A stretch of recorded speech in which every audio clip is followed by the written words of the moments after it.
Hey, remember that one time when I proposed to you? Yeah, I remember the one time you proposed to me. Actually said yes. She actually said yes, Yeah. even though it was That's the why we're most here. disastrous proposal in the entire world.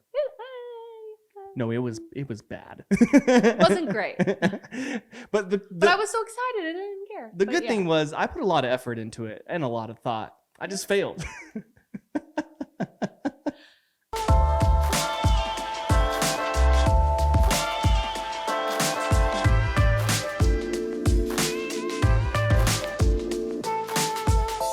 I mean, I kind of knew what was happening. Yeah. You blindfolded me, Yep. but then you got lost. Yep. And so he goes to a gas station in downtown Dallas Wait. Yeah. You're in the car. Yep. and goes, I'll be right back. So this is before we had maps on our phones, and so Yeah. I thought that I knew where I was going, and I was completely wrong. Which sounds so, like it's so cliche. Like, yeah, It's man, so I know where cliche. I'm going. I literally thought I knew where I was going, Yeah. and I had no clue, and I was lost. Yep. As she's blindfolded. So we pull over to a gas station, Yep. and I say, hey, stay right here. I'll be right back. Yeah, wow. I get out of the car and leave her there, blindfolded, to go inside and ask for directions to where we were going. Literally sounds like the beginning of a Dateline. I left her blindfolded in the car. And some weirdo drove away with her. And that was, yeah. Yeah, but Luckily, no one got in the car. Yeah, you Except survived. for you. She was a little scared that some random person would get in and just start driving, and it was possible, but it didn't happen. So And I left my blind. I could have just taken the You blindfold could have taken off. the blindfold Honestly, off. I blind trust. She was going for it. She was just like, okay, this is what he wants me to do, so we're gonna do it. Yeah, honestly. I get back in the car. We drive to this place called Teddy Bear Park in Dallas. So if you're from Dallas, you know exactly what I'm talking about. Yeah. But Teddy Bear Park, and I hand her a rose. Inside of this rose Is the ring. was the ring for the Yeah. proposal. Yeah. But I didn't tell her that. I just said, hey, hold on to this rose, and I'll come around and get you out of the car. So I open up the door, and she moved very suddenly to get out. Just, kind of like. Well, I didn't know the ring was in there. Yeah. Obviously. And all of a sudden you hear cling, cling, cling, cling, cling, literally feet away from the drain. My ring, my ring. That's what I said. I'm like, we could have gotten back in the car at this point and been like, we're getting married. Ding, ding, ding, Get ding. my ring. My ring. And I'm like, oh my gosh, this is so bad. It's so bad. Finally, I get on my hands and knees, have to find this ring. Under I'm the telling car. you, Almost by a drain. right next to a drain. like This would have just put the top on, or topped it off above everything else. Yeah. It was awful. Yeah. So I grabbed the ring, put it back in the rose. I'm like, okay, hold on to this rose. Don't make any sudden movements. She's in heels. Heels, in case you thought he said I'm wearing heels. I'm wearing heels. She's wearing heels. Heels. And listen, we have to cross over a bridge. It's like wooden, and her heels are getting stuck. And all of a sudden, we get to where we're supposed to be. And although things weren't great at first, and a lot of mistakes happened, we had a moment. I still where said yes. Well, you didn't say yes. I said. Heck yes. Took the blindfold off, was on my knees, asked her to marry me, and lo and behold, even though my proposal was not the greatest in the world, she said yes at Teddy Bear Park, and we were so excited to. And what did we do right after you said yes? Went to Jason's Deli. Right? Is that right? We went to Jason's Deli. Dude, those baked potatoes, though. But the fact is that we were poor, so we couldn't go anywhere nice or do anything that was exciting. So for us, it was exciting. I like baked potatoes. You get to get soft serve ice cream, so that's amazing. Yeah. But we shared a baked potato. Actually, it was all you can eat kind of thing, right? Like a salad, like a buffet, like almost like a buffet. Oh, yeah. But we got our food, we got our ice cream, and we celebrated. It was so funny. Like as I think about it, I'm like, oh my gosh, like and it was just that was not great, but it was great for us. It was great. It was amazing. It was such a great experience. So simple. So don't despise small beginnings. That is so true. Yeah, because when you start off, or one of the questions we're going to go over today is talking about being young and getting married. I'm telling you right now, that's a part of it. When you're young, unless you're super successful, which a lot of young people are these days. It was hard, but we got to do something that was really fun for the both of us. Yeah. Yeah. Well, hey, welcome back to Young, Dumb, and In Love. We're so glad that you joined us today. Make sure you subscribe and hit that like button and share this with all your friends that need to hear this. But I just really believe today, as we talk about what we're talking about, that I hope that you hear and know that in our hearts, we are just talking honestly with you, and we don't really want to say anything that will change who you are, but just help you and propel you forward in your marriage. Yeah. And we have a few questions here in March that we want to go over, and I'm going to pull them up real quick. So earlier this week, we asked people, hey, what do you want to know about marriage? And we said that we would do our very best to answer these questions. And you know what? Let's go over some of these questions, and let's do our very best to just answer these for everyone out there. So the first question is, how do you get your husband to open up about his feelings? That's a good question. When I find out the answer, I'll let you know. No, I'm just kidding. I mean, I can give you some feedback. I think like anything, there's seasons. Yeah. You know, I'm going based on, I don't know how long you've been married and kind of what your situation is now. I think the best way is giving them an opportunity to share their feelings, you know, and letting them know like, oh, I'd love to know how you feel, or how are you feeling? And a lot of times, I mean, it might be like, I'm good. It's cool. Most of the time. time. And some husbands, you know what? They may share their feelings all the time. Yeah. But I think probably one, just giving them an opportunity to share. Two, not getting frustrated if they don't always want to share. Yep. And then when they do share, not getting upset with them, but just like validating their feelings. Yeah. You know, and I think one of the things we learned early on that I would tell Julian was, just because you don't think that way doesn't mean I don't feel that way, you know? And a lot of times people are like, your feelings aren't real. I don't really love that, because when you feel something, it feels very real to you. Yeah, that's right. And, you know, so give him an opportunity to share his feelings. Don't belittle him or make him feel bad about his feelings. And a lot of times, and Julian, you can speak to this, I think that our husbands are insecure with their feelings. For sure. And they're afraid that we're going to view them as weak. Like if they share feelings that may seem weak to them in their mind, you know, they want us to think they're strong and that they have everything under control and they can take care of us. And so sometimes the feelings they're having don't align with that. So they're afraid like, oh my gosh, if I tell her this, then she's going to think I'm weak or think I don't know what I'm doing. Or fear of failure. Yeah. Yep. So what else would you say? Well, how can we get husbands to share feelings? That's the biggest thing for me is, you know me, I'm very, I don't like to talk about my feelings, because once I do, it's like, it just comes out and it really, I don't know, I'll cry, or I'll have, deep feeling. I'm like, I don't really like the way that feels. Right. Yeah. Which a lot is like your it's my type personality. Of personality. Yeah. And I, because I'm a happy person and I want everything to be fun and exciting all the time. And, it's hard for me to like go into this, like feeling, of here's how I feel. That's just not really who I am. But what's happened, and there's another side of me that is insecure about, I don't want to fail my wife. I don't want her to think that I'm a loser, like stuff like that, which I know she doesn't feel that way, but at the same time, that fear is inside of me. And so when she creates a space, like when got the kids to bed and we're just talking and hanging out, and it's a safe, good environment, a lot of times she'll like, hey, I noticed this. Are you okay? Is everything going okay? Like, you can totally talk to me. If you don't want to talk, that's totally great. But she creates a space and an opportunity for me to open up that isn't vulnerable, but it's just safe, and that's been really helpful for us to do that.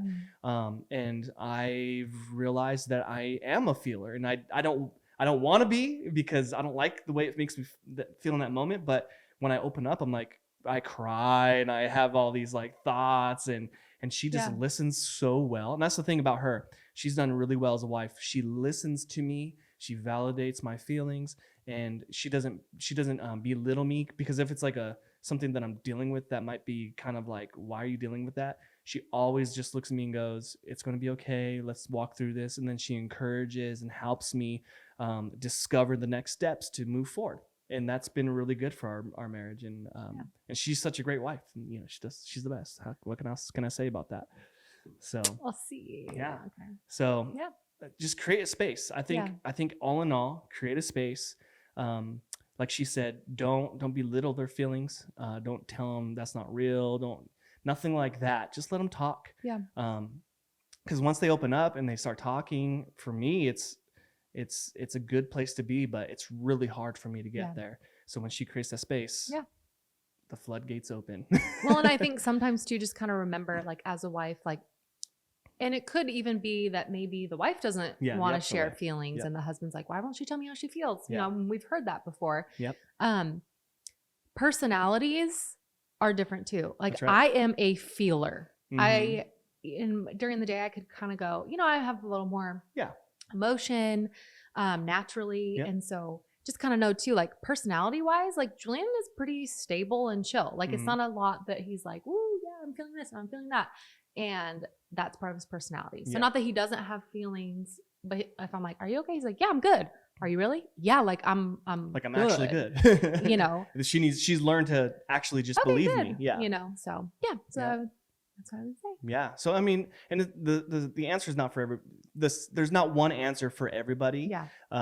Because you have to think about their personality and their Enneagram and whatever it is that you use when it comes to the personality, because I'm a 7, I want to keep everything happy. I'm a half glass kind of guy, you know, full kind of guy. But you might be married to a 4 and they're going to be feelers, or you might be married to a 9 and they don't want to, like, you know, they don't want to cause any trouble by telling how they feel. So I just think really understand who they are, create a safe space, and don't press them too hard. I think that's the other thing. Don't press them too hard. Like she's had to learn, if I say I'm okay, that means I'm okay, you know. And if she doesn't believe me, then she can ask again another time, but that's about it. So let's move on to another question. I feel like we're going in 2 totally different directions in life. How do you stay in line with each other? It's a really good question. Yeah, that's a great question. Want me to start? Yep. I think it's really hard, and it's why it's important. You know, you hear a lot, especially, you know, growing up in the church and then marrying someone, like equally yoked. You know, you both want to have the same beliefs, and I think it's hard because, you know, once you're already married, like, all right, it's too late for that. Like, unless you set out like that, you might, you know, not have the same beliefs or the same ideas in life, but it's the commitment that you made to that person. And so I feel like I'm really struggling with this one. Can we start over this one? Go ahead. Yeah. Okay. Starting over. Just the response. Yep. I think that's such a great question. And, I think sometimes in seasons, no matter who you are, you feel like you're going in 2 different directions. Yeah, totally. Even if you're not, it just can feel like it, you know. You know, you have kids, your kids get older or whatever it may look like. You have move, your job, my job. Exactly. But I think what's important, again, and we'll say this so many times, is making room to talk about it. Open communication. You know, and of course being careful, making sure you're bringing it up at the right time, but like, hey, I feel like we're, you know, kind of going in 2 different directions. Like, and this is can be such a loaded question, because it's like, what 2 directions are you kind of, you know, talking about? Is it a belief system? Is it one spouse wants kids, one spouse doesn't? You know, it can be super big, or it can be a subtle, you know, different directions. So I think there could be several different answers, but open communication. And then setting up time to be super intentional, because I think sometimes when we feel like we're going 2 different directions, like a solid date night or, you know, a day away, just you and I, like reconnecting, talking about, like, you know, our dreams, our visions. And we do have totally 2 different jobs, you know, in this season of life. And we used to work together, you know, but coming back and having, you know, how was your day? How was my day? That kind of thing. But again, it can also be like a more loaded, like what if it's like a belief system, could be, you know, I don't know. So what would be? Yeah. I mean, I think that we are, like she said, we are always going in somewhat of different directions because of what we do. And maybe not everybody, but for us, like she said, we have 2 different jobs. We have 2 kids who have to go to 2 different schools. We have, I mean, everything that we do, a lot of what we do, we have to do by ourselves, because I take one of our daughters to school, I come back, and then she takes the other daughter to school, and then we're just all over the place. I'm doing my work, she's doing her work. Well, it's like two ships passing in the night. I mean, it's it true, really and it is. does feel like that. Yeah, I think sometimes in different seasons of Yeah. marriage. Yeah, sometimes we're brushing our teeth and we look at each other and we're like, Hi. I'm Julian. Yeah. And we reintroduce ourselves in Yeah. that moment, but it's just a real feeling. And so I think she hit it right on the nose. The number one thing that you can do is just plan and set aside time that you guys can just reconnect. Yeah. And I think it's as simple as that. Reconnecting, having conversation, having fun together. I think that's the other thing. Learn how to have fun, I think is huge. together, Laughing, because laughing. Some Yep. of my favorite memories is us just driving in the car, laughing, talking, having fun. Not anything we've ever really done, but just those moments where we're reconnecting with each other. So, well, I think it depends on like how serious is the different direction. Yeah. You know what I mean? Like, are we talking like to the core, this is like feels impossible, Yep. or is it a season of, hey, we just need to reconnect, Yeah. you know? And that's why like we always encourage couples to like get counseling, Yep. meet with an older couple who's journeyed that before. Yep. That can be so imperative. So you Yeah. don't feel alone, and you know, like that's just gonna be, some seasons are just gonna feel like that. Yeah.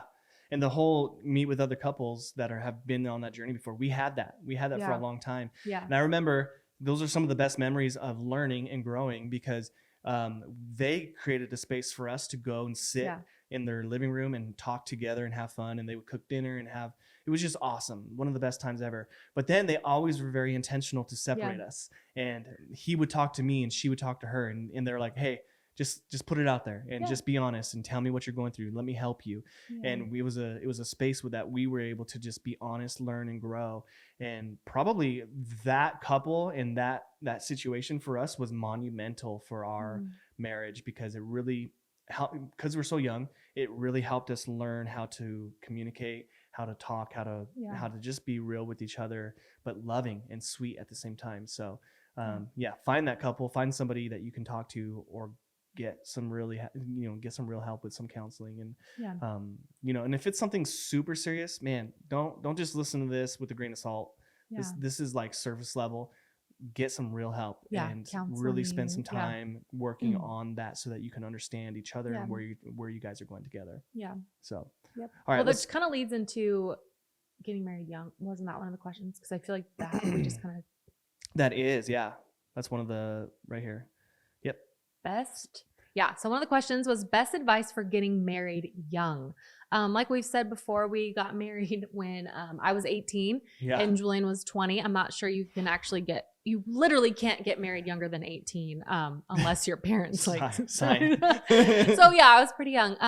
But what Julian said just now is having a couple that's seasons ahead of you kind of help you walk through it in a safe space. Was honestly, we talk about it all the time. It was so monumental for us and such like a beautiful experience. So if you are, if you think of a couple in your mind, like, hey, we really think this couple's marriage is something we would love to have. Ask them, hey, would you guys be willing to just like pour into our lives? Talk to us. Tell us how you like things you went through. I think that's huge. It's like, so basically like a mentor couple. And we didn't have it in every season, and we haven't had it in every season, but in those beginning years, it was so good to just hear like, hey, we've struggled with that too. But best advice for getting married young, that would be one of my top ones. What would you say? Number one is definitely that. Have that couple that you can learn and glean from. I would say another thing from the man's perspective is I really take time to listen to your new wife, who, if you're young, really just listen to them. I think that's one of the things that took me a long time to really understand. Because of my personality, a lot of times she would bring me an issue or a problem, and the first thing I would want to do is fix the problem or come up with a solution. And that's what I do. I want to be a problem solver. But really what she needed was for me to listen. And you know what? It's not just her needing that. I needed to listen, because what happens is when she's talking and she tells me what's going on, I'm learning who she is. I'm learning what she needs. I'm learning what she's going through, the way that her mind thinks, and that what she needs for her life, And so if you're a young man and you're getting married young, man, just shut up and listen to her. Like, honestly, just stop talking No. and ask her, hey, what's going on? How are you doing? What can I do to help you? What can I do to help you just move forward in our marriage? What can I do to make you happy? Like those kind of things. I wish I would have done. I wish I would have done more when I was younger. I think I'd probably ask that every day of my life now, but it's true. It's real. Well, I think a few things that if we would have learned earlier would have been helpful. One is kind of knowing how like love languages. I don't know if you've ever heard that, but 5 love languages. Google it. There's a book. It's an older book, but it has such good information in it. Yeah, we'll put the link in our description below. But learning how your spouse receives love the best I think it changed our marriage. Yeah. And I think it continues to change our marriage. So when you're, especially in the beginning, if you can kind of say like, take the love language test. How does your spouse like to give and receive love is one. And then, which we'll dig into these deeper, but also learning what your spouse's like fears are, what their biggest need is, which was really big. Like mine, I need security and safety. Yep. And yours, is you don't want your fear of failure. Yeah. And so it's like, once we kind of knew those things and we could operate in like, okay, he's afraid to fail. So if I make him feel like he's failing, he's going to just like, and if I don't feel safe, I'm going to freak out. Yep. So it's like learning those things early, I think really helps a lot. Yep. So, absolutely. Anyway, yeah. I think that's huge.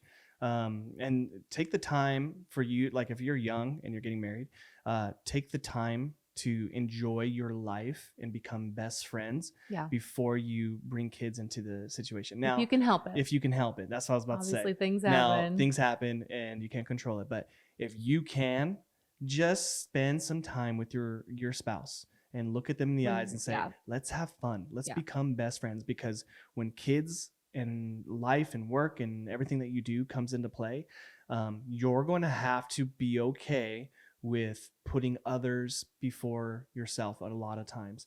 And because we're always having to serve our kids, make sure they're eating, make sure we're taking them to school, make sure we're going to the programs. And I'm like super tired. And that's why because she's my best friend, even though we have all those things going on now, because we've built a great friendship, we're able to look at each other every night and say, I got your back. I got your back. Okay, we got each other's back. Going. Let's keep doing this together, And I think that's been monumental for us. Yeah.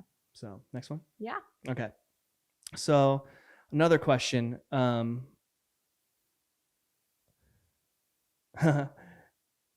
Here's one. Here's another question. Finances. Keep them together or separate? Together. Together. Listen. This is a hard one. Here's the thing. We had to have our finances together by default. Before we were married. I would not recommend this. But I was too young to have my own bank account and we were living in Texas. Yep. You couldn't have a bank account in the state of Texas unless you were 18. Yeah. And so I was 17, Julian was 19. So we had a bank account together. Before we got married. Wouldn't recommend that. Yeah. So she knew when I bought the ring. But together for accountability purposes, and this probably could be a whole entire series. Yeah. I mean, all of these questions honestly could be series in and of themselves, and we probably will make them that. But I just think whenever you have too many things separate, it just leads to secrets, and it might be, it opens the door. It just does. It opens the door. So we have accountability. I mean, we've shared bank account forever, but we share bank accounts, and the great thing is it's like, oh, hey, what's this from? Oh yeah, it's from that. And we have nothing to hide. We just stay together. Obviously, there could be a lot of different things, but your main accounts together. Yeah. And it's accountability. Like she said, I think having an open door policy when it comes to all things in our marriage has been super, super good for us. And it keeps us safe. It keeps us not able to hide anything, which I think is probably key for a lot of people. Yeah. But even now, like I have a business bank account and we have our account. still we link them. So she's able to see everything on it, knowing what's going on. And it's not because she needs to, but because I want her to. I want her to know that. Because I got to pay the bills. Yeah, we got to pay the bills, but I also want her to know that Yeah. like I'm responsible, that I'm working hard. Yep. I want her to see what's happening. And money will be a good series. Yeah, money is a tricky one. It is. So, but it keeps us honest with each other. Yeah. So, all right, next question is advice for sharing responsibilities in your home. It's a good question too. It is a good question. Again, we've been married a long time. In the beginning, I did everything around the house. I played video games. It was great. But communication, I mean, this is just key to everything. And we were actually talking about this today. Yeah. Different seasons, when I think it depends on, okay, like, is someone working outside the home a lot? And so, the other person's home. I mean, it really is like where you're at, couple to couple, like each couple. Because I don't believe like, that person should have to do everything. I think splitting it, whatever you're good at, whatever it is. But for us, it's one, communicating. Hey, these are the things I need you to do. Like Julian's response, he takes out the trash and the recycling. He picks up the dog poop. You know what I mean? Like there's certain things that I'm like, I'll do it. And I do it. Like if he's gone or out of town, or if it just gets like, okay, he's busy and it's there, I can do it.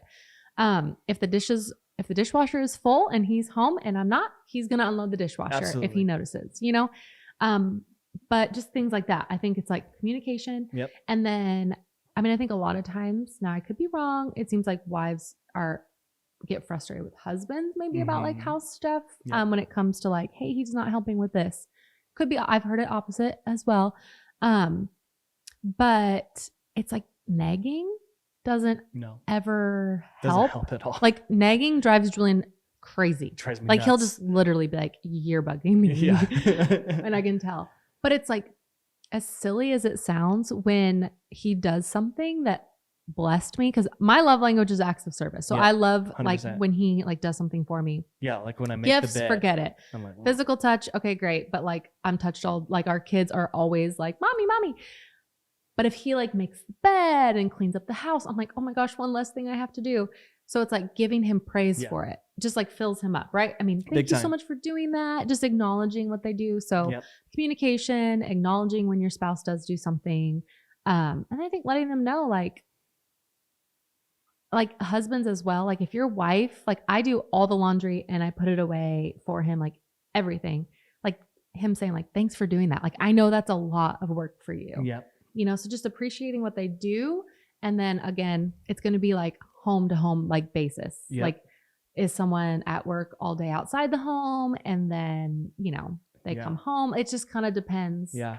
I don't know. Yeah. Kind of a tricky one. I think too, just when it comes to your spouse, I think that we should both have just an attitude of servitude all the time. Good. So yes, I take out the trash and that's kind of what we just established was my job. Right. But she sees that I can't, or I'm so busy with work and I'm trying to get stuff done. Because she has an attitude of servitude, she's just going to do it, and she's not going to complain. She's not going to nag me, nothing like that whatsoever. She's just going to do it, and vice versa. If she's super busy and things need to get done, I will just get up and do it, and serve her to the best of my ability. And when you have that kind of attitude with your spouse, and you're able to really truly look at them in the eye and say, "I just want to serve you. I just want to make you happy. I just want to do what I can to bless you." When you take on that attitude, I think sharing responsibilities is going to be so easy for you because you want to bless them. You want to help them in any way that you can. And even if she hates poop, the dog poop outside, like it's like poop. For her, it's like, ugh.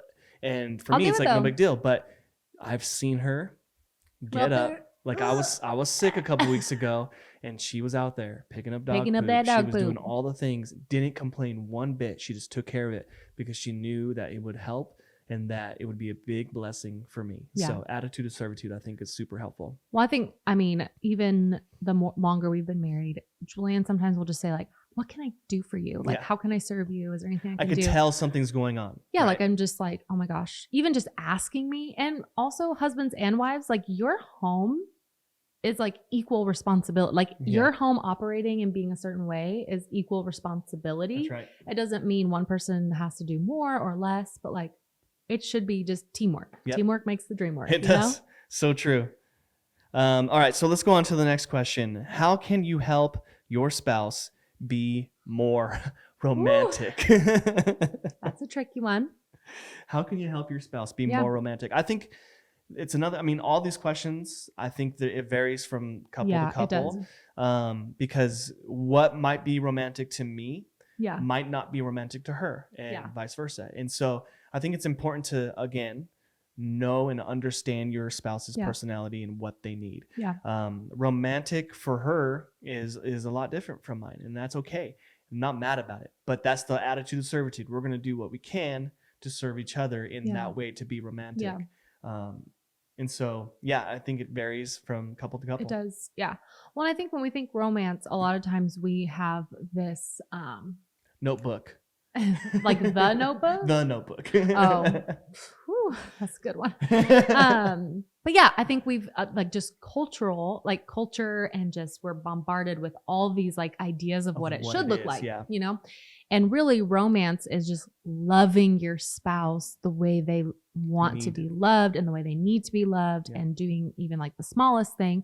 Now, some people may want grand gestures and that's what makes them feel like, you know, what they view as romantic, or big candlelight dinners, or, you know, whatever it may be. So one, again, that's like knowing your spouse and what they want for romance. And sometimes I think this is something we forget. Do for your spouse something you would like them to do for you. So if you're a wife and you're thinking, man, I would love if my husband would like make dinner and put candles out, maybe do that so that he can see like, wow, okay, she likes this. Because sometimes I think it's just like they don't know what they don't know. We don't know. In different seasons. You know, if you have kids, like you're like, yeah, I'm going to have candles at home and have this big dinner. Okay, cool. Someone's going to, you know, knock a candle over and dinner's like. And only moms think like that. Dads are like, whatever, it's going to be good. So it's really just like, what does that look, you know, romance is different for everyone, which is hard. Now, if you're talking romance, like, wow, chicka bow wow. Obviously that's a whole nother can of worms. But I think too, like loving your spouse the way that they like to be loved can kind of help boost romance in general. And then we were just talking about this, and we could give more details as we've been seeing like this couples like adventure book or something that's supposed to like help. I know we need to do more research on it. Think outside the box. Yeah, like different dates and different ideas to do. And I think like we'll probably snag one of those and start doing that and kind of like see how it goes. Yeah, I think too is when you understand your spouse and the way they need to be loved, it's going to be easy to become romantic in that way. And so just an example, I'm like, for me, romance, a part of it for me is I love actual dates. Like I like to go away from everything and everything that we have, and I like to have dinner, and I like to go to a movie, and I'm very cliche. Like for me, I'm very cliche what first dates are like. I like that too. You know what I'm saying? Yeah. But for me, you like it a lot. Man, if she goes and sees a Marvel movie with me, I'm like, girl, you can take me and you could do whatever you want. But seriously, like that kind of stuff really like makes me feel Marvel happy. Movies. But no, her going with me and being like into it, you know, and we go and we're laughing. I really like Marvel. And she's into it, yeah. But going to a movie is not your favorite thing. No. You don't like going to movies. But I don't really like it very much. Let's go to movies every day, you know. And for you, what would you say yours is? Going on hikes. Going on hikes. We talked about that. Going and getting coffee and going on a hike. I'm very simple. Yeah. I'm not really into grand gestures. Yeah. I'm just not. I like little things like he used to. You haven't done this in a long time. Ooh. She's gonna call me out like that. Okay. Like leave I'm listening though. Like a drawing on my car. Remember like the little rose car? Oh my gosh, yes. And just like write a little poem. I'm very much like very simple romantic. Yeah. Very like not grand gestures, very little things. Yeah. She doesn't like me to buy a card for her. She likes me to make one for her. Yeah, but there better be something. Yeah, there better be something. I've made that mistake before. Just recently. Hey, shh. Anyway, was there any other questions? Yeah, no, that's it for the questions. Yeah. So But hey, thank you so much for joining us today. I hope that you do subscribe, that you do like Yeah. our videos and you share them. And I really just hope that we can help you in any way that we can when it comes to your marriage. Yeah. And like I said, we're not perfect Nope. and we're far from it, and we're still Yeah. working through it. But here's what I do know. I do know that the love we share is very special, and we want to share that with you and help you just grow Yeah. in your marriage. But until next time, we love you guys. We'll see you soon.